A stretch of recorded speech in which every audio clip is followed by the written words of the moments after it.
This is truly hilarious. The QAnon person, the QAnon shaman Jacob Chansley, who was in prison for uh, his part on January 6th, is suggesting that Nick Fuentes is a federal agent because he is on video telling people to attack the Capitol, yet he hasn't been arrested for it. About Ray Epps getting basically a slap on the wrist, a 1 year of probation. Ray Epps gets 1 year of probation. Is that slap on the wrist a slap in the face to individuals like you who really were locked up for significant time?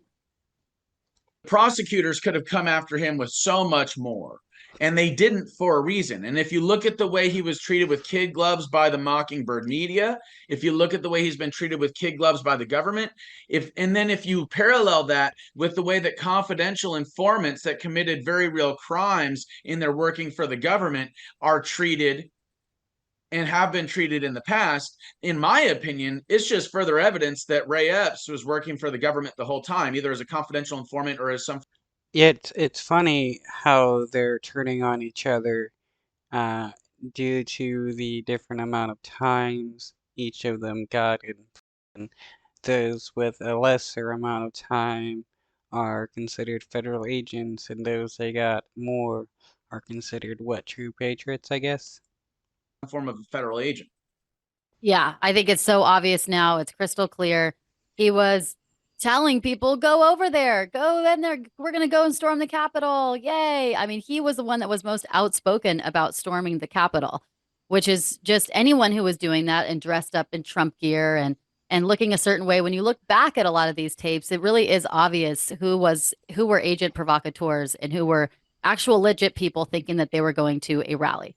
And Now, when left-wingers talk about agent provocateurs and left-wing protests, right-wingers always want to scream about how crazy they are and that they should just obey the police. But when it's right-wingers, that's when it's truly happening and that disobeying the police is okay.